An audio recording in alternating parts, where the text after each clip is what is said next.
Class 10-এর ইতিহাস second chapter সংস্কার বৈশিষ্ট্য ও পর্যালোচনা।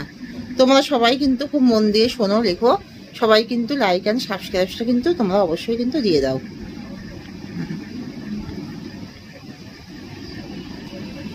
সংবাদ প্রভাকরের সম্পাদক ছিলেন কে? ঈশ্বর। বামাবধিনী পত্রিকার প্রথম সম্পাদক হলেন উমেশচন্দ্র দত্ত। বাংলার সংবাদপত্রের সূচনা ঘটায় বেঙ্গল গেজেট। গ্রাম বার্তা প্রকাশিকার সম্পাদক ছিলেন কে? Harinath Majumdar. General committee of public instruction বা জনশিক্ষা কমিটি স্থাপিত হয় 1823 খ্রিস্টাব্দে। ভারতবর্ষীয় ব্রাহ্ম সমাজ প্রতিষ্ঠা করেন কে? কেশবচন্দ্র সেন। 1893 খ্রিস্টাব্দে বিশ্বধর্ম সম্মেলন অনুষ্ঠিত হয় মার্কিন যুক্তরাষ্ট্রে।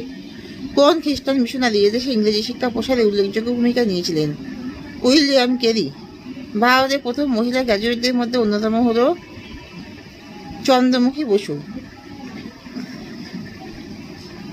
কলকাতা বিশ্ববিদ্যালয়ের প্রখ্যাত বাঙালি উপাচার্য হলেন আশুতোষ মুখোপাধ্যায়। ইয়ং বেঙ্গল দলের প্রধান মুখপাত্র ছিলেন পার্থেনন। কলকাতা মেডিকেল কলেজের প্রথম MD উপাধি প্রাপক চন্দ্রকুমার দে। রামমোহন রায় কার কাছ থেকে রাজা উপাধি পেয়েছিলেন? দ্বিতীয় আকবর।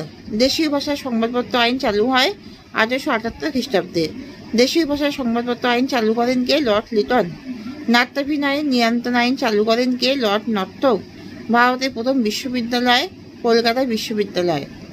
গ্রাম বার্তা প্রকাশিত হতো কুষ্টিয়া থেকে। ভারতের প্রথম পাশ্চাত্য শিক্ষার সূত্রপাত ঘটে বাংলায়। ব্রাহ্ম সমাজ প্রতিষ্ঠিত হয়েছিল 1878 সালে। বাংলায় কোন শতককে নবজাগরণের শতক বলা হয়? 19বিংশ শতককে। ব্রহ্মানন্দপদী কাজ ছিল কেশবচন্দ্র সেন। রামকৃষ্ণ মিশন কবে প্রতিষ্ঠিত হয়? 1897 সালে। আদি ব্রাহ্ম সমাজের প্রধান নেতা ছিলেন কে? দেবেন্দ্রনাথ ঠাকুর। বামাবধিনী পত্রিকার সম্পাদক ছিলেন কে? উমেশচন্দ্র দত্ত। সাধারণ ব্রাহ্ম সমাজ প্রতিষ্ঠা হয় 1878-এ। সতীদাহ প্রথা নিষিদ্ধ ঘোষণা করেন বেন্টিঙ্ক। বিধবা পুনর্বিবাহ আইন পাশ হয় 1856-তে। ব্রাহ্মধর্মের প্রবর্তক হলেন কে? দেবেন্দ্রনাথ ঠাকুর নাকি রামমোহন রায়? ব্রাহ্মধর্মের প্রবর্তক হলেন রামমোহন রায়। বর্তমান ভারত রচনা করেন কে? স্বামী বিবেকানন্দ। মিরাত উল আখরাত যে ভাষায় প্রকাশিত হতো তা হলো ফারসি। ব্রাহ্ম সমাজ কটি বিভাগে বিভক্ত হয়?